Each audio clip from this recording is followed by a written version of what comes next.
Se a porta se fechou, Ele abre outra vez. Se o caminho apertou, Ele cuida dos seus. Pode levantar a mão e começar a dizer: eu tenho um Deus que nunca vai me esquecer. Deus cuida de você. Deus cuida de você. Deus cuida de você. Deus cuida de você. Semelhante vós, jovens, sede sujeitos aos anciões, e sede todos sujeitos uns aos outros, e revestidos de humildade, porque Deus resiste aos soberbos, mas dá graça aos humildes. Humilhai-vos, pois, debaixo da potente mão de Deus, para que a seu tempo vos exalte, lançando sobre ele toda a vossa ansiedade, porque ele tem cuidado de vós. Sede sóbrios, vigiai, porque o vosso adversário anda em derredor, bramando como leão, buscando a quem possa tragar, a qual resisti firmes na fé, sabendo que as mesmas aflições se cumprem entre os vossos irmãos e ao mundo. E o Deus de toda graça, que em Cristo Jesus vos chamou à sua eterna glória, depois de haverdes padecido um pouco, Ele mesmo vos aperfeiçoará, confirmará, fortificará e fortalecerá. Amém? Pedro, ele estava falando para que os jovens fossem sujeitos aos anciões e todos nós fossem sujeitos uns aos outros, para que se revestimos de humildade, porque Deus não resiste ao soberbo, mas dá graça aos humildes.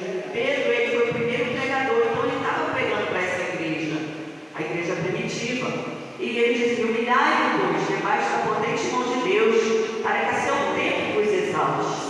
Aí vem o 7, que é onde eu vou falar. Hoje eu vou falar sobre o 7, verso 7. Nesta noite o Senhor está falando nesta igreja: lança sobre mim a tua ansiedade, que eu tenho cuidado de você. É verdade. Irmãos, o que nos falta às vezes é fé. O que nos falta às vezes é buscar o Senhor mais. É ficar aos pés do Senhor como Maria esteve, né?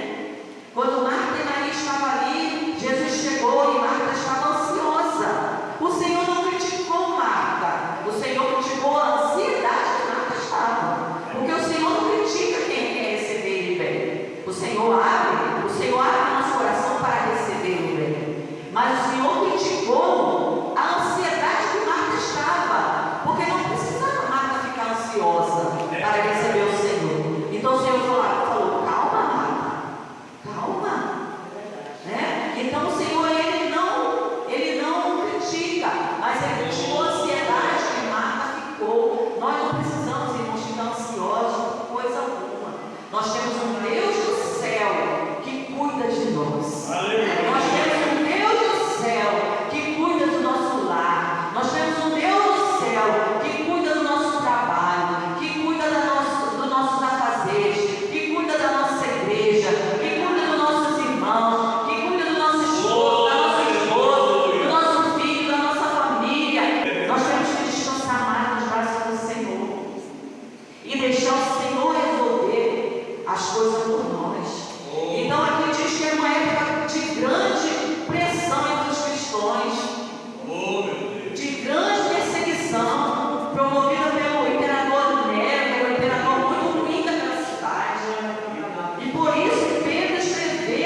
escreveu para pessoas que estavam vivendo sofrimento, pessoas que estavam vivendo dias difíceis, irmãos, e nós estamos vivendo dias de tribulação na terra, nós estamos vivendo os últimos dias da face da terra. Por isso Pedro escreveu essas palavras. Não devemos ficar com medo, não devemos ficar ansiosos. Tem pessoas que estão tendo crise de síndrome de pânico, tem pessoas que estão tendo crise de síndrome de ansiedade, está indo parar no hospital, irmãos, está tendo que tomar remédio, tarja preta. Essa semana eu conversei com uma pessoa e ela falou: pastor, eu não sei o que eu tenho, eu sei que me dá um negócio, eu fico com falta de ar e vou parar no hospital. Eu falei: mas o que você tem? Eu não sei explicar. Irmãos, é o fim dos tempos. Então Pedro, ele já deixou essa palavra para nós, irmãos, se apegar com o Senhor.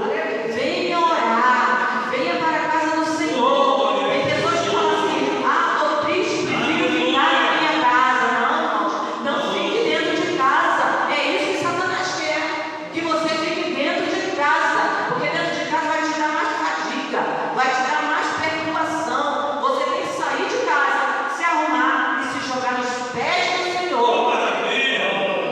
Se joga nos pés do Senhor, irmãos, porque aqui você vai encontrar força. Aqui você vai encontrar força. Mateus 11:28 diz: vinde a mim, todos que estáis cansados e oprimidos, e o Senhor vai dar vitória, vai libertar. Não vamos chamar irmãos para carregar sozinhos nossos fardos, não, nós temos um Deus que olha do céu para nós. A ansiedade não deve governar o coração do cristão. Infelizmente não tem muito cristão assim, passando por dificuldade, por depressão, ficando internado, fazendo tratamento. Eu conheço, irmãos, eu conheço pessoas que ligam para mim pedindo oração: estou indo para o neurologista, estou indo para o psiquiatra, estou tendo que fazer terapia porque estou com depressão. Irmãos, vamos orar por nossas vidas, vamos orar por nossas vidas. A ansiedade, ela tenta roubar a nossa paz, a nossa fé, a nossa esperança, mas nessa noite há poder no nome de Jesus. Quantas vezes o inimigo vem com seta, com ciladas, com laços para nossas vidas, para roubar a nossa paz, a nossa tranquilidade. O cristão, ele tem que dormir em paz e acordar em paz. O sono, como diz a Bíblia, é reparador. É um sono que te deixa descansar. O cristão não pode dormir e acordar cansado. Ai, eu dormi a noite toda, estou cansado. Não pode, irmão, não pode. A gente tem que repreender isso da nossa vida.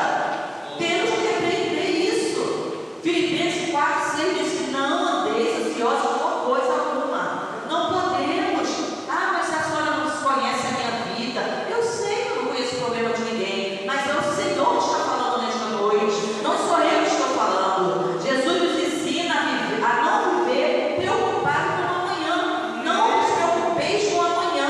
O amanhã não me pertence. Eu não sei se amanhã eu estou viva. Como é que eu vou ficar preocupado com o amanhã? Amanhã eu tenho que fazer isso, amanhã eu tenho que fazer aquilo, amanhã eu tenho que pagar aquilo outro. Às vezes a pessoa está no culto e não se liga na palavra. A pessoa está no culto e não se liga no louvor, porque está preocupado já com o amanhã. Se a palavra de Deus está falando, não se preocupe com o amanhã, porque o amanhã me pertence. Amanhã você não sabe se está vivo. É verdade. Amanhã você não sabe se está vivo. Você não sabe se amanhã você vai amanhecer vivo. Então vamos nos preocupar, irmãos, viver cada dia o seu dia. Vamos viver cada dia o seu dia. Se deu amanhã para viver, vamos viver o amanhã. Meu esposo, ele é testemunha. Eu era uma pessoa super ansiosa. Eu passava mal de ir para o hospital. Se tinha uma conta para pagar dia 20, dia 1º eu já estava ansiosa. Dia 1º, ele falava: minha filha, a conta é dia 20 ainda. Calma. Irmãos, eu já estava ansiosa. Quantas crises de ansiedade eu tive no Rio de Janeiro? Porque lá era um lugar super agitado, irmãos. É super agitado. Quando eu vim para cá, baixou a adrenalina total em mim. Eu fiquei mais calma, mais tranquila. Entendeu? Baixou, porque lá é super agitado. É super agitado. Então eu vivia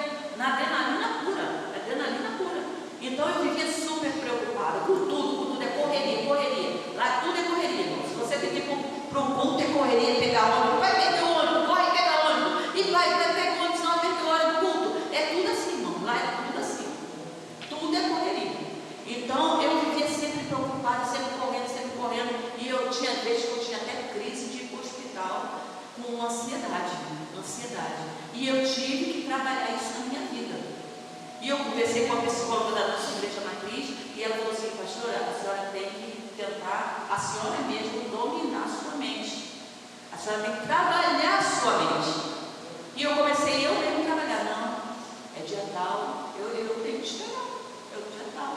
Não vou me preocupar, não vou. Então, é a mesma coisa você lidar com a ansiedade. Então, Pedro, ele vinha ensinando a igreja a isso, porque a palavra de Deus nos ensina.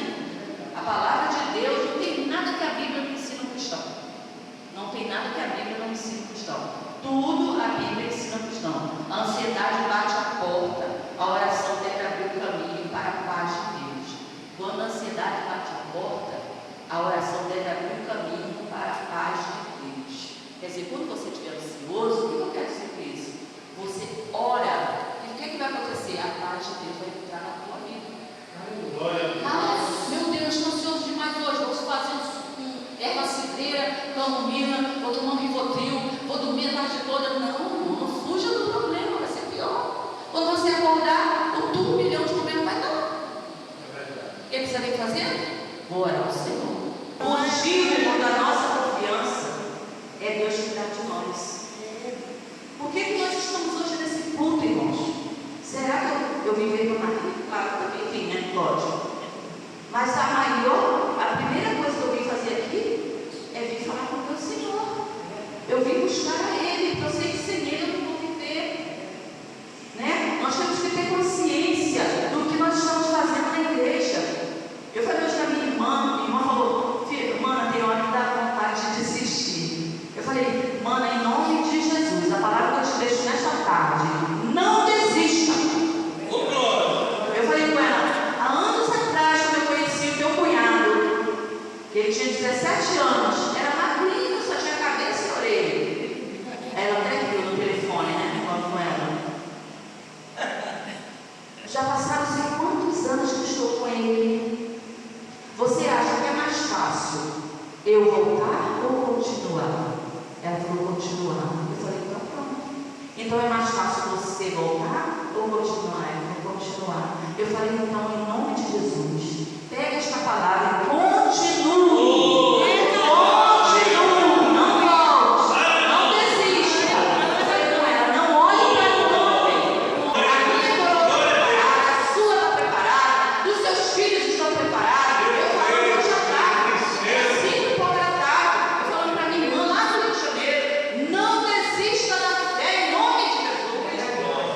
Não desista, porque o diabo quer isso. Olhe para o Cordeiro de Deus, cantei um louvor para ela. Olhai para o Cordeiro de Deus, cantei para essa louvor.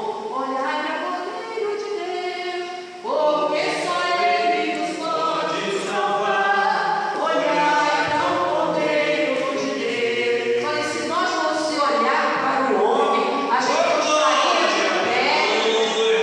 O nosso foco é a salvação. Nós temos que sair daquela porta para fora e saber que nós vamos continuar marchando. Aleluia! Temos que marchar para um dia estarmos com o Senhor na glória. Se a gente parar agora, vamos perder tudo que nós fizemos. Falei: não, você quer perder a sua salvação e ouvir o Senhor na batalha de mim, maldito. Não desista. É verdade. Aí ela ficou mais calma, porque ela passa muita luta, irmãos, dos filhos, muita luta. E ela, o pastor também, lá, ela tem um filho com síndrome, e o pastor falou com ela: sabe o quê? Esse teu filho só atrapalha a igreja. Como que tu fala uma coisa dessa? Aí ela ficou super triste com isso. O caráter de Deus não muda. Isaías 41:10. Não temas, porque eu sou contigo. Diz isso. O caráter de Deus não é igual ao do homem, não. Que fala hoje uma coisa, fala: ô pastorinha, eu te amo. E amanhã,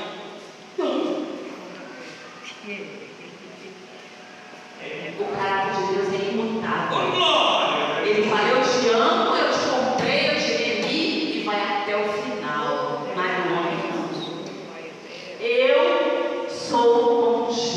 não temas, eu sou contigo. E Ele é mesmo. E Ele é mesmo.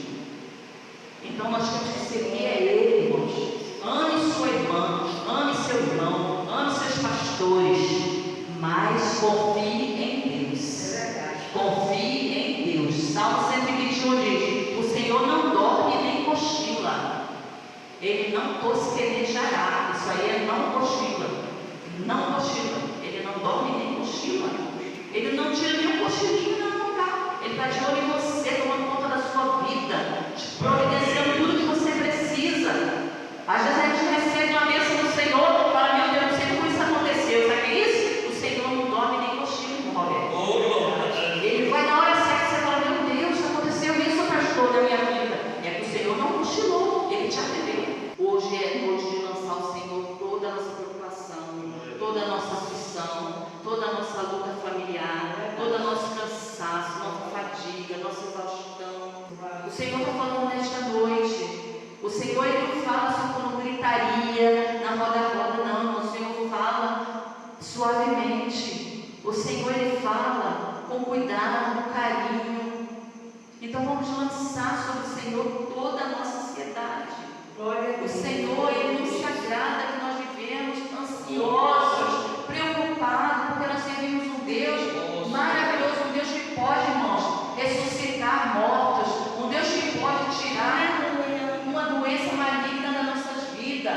Quando nós vamos fazer um exame, não temos mais aquele problema. O Senhor pode, irmãos, curar uma enfermidade maligna. Eu creio, irmãos, eu creio. O Senhor pode levantar um doente de um leito. Se nós orarmos, o Senhor curar. O irmão Crispim contou aqui, irmãos, quanto tempo a gente vem orando pelo irmão Crispim, todo sábado, cada 15 dias, né? 2 vezes no mês, 1 vez no mês. A gente vai no irmão Crispim, o irmão Crispim está numa agonia tão grande, irmão. Vocês viram lá, ele toda hora tomando banho, uma agonia. Agora ele veio aqui contar sábado que foi curado, irmãos. Aleluia. Parou esse calorão que ele sentia, acabou. Acabou, irmão. E ele falou: depois que vocês orarem, irmãos, por mim, vocês já vêm orando por mim mais de 2 anos. Quantas vezes a gente já foi lá e ungiu, e eu unjo, pastor unge, pastor unge, e a gente repete. Agora a agonia veio aqui bem tranquilo. O calorão, graças a Deus, acabou. Fala assim agora: Deus cuida de mim. Deus cuida de mim. Se a porta se fechou, Ele abre outra vez. Se o caminho apertou, Ele cuida dos seus. Pode levantar a mão e começar a dizer: eu tenho um Deus que nunca vai me esquecer.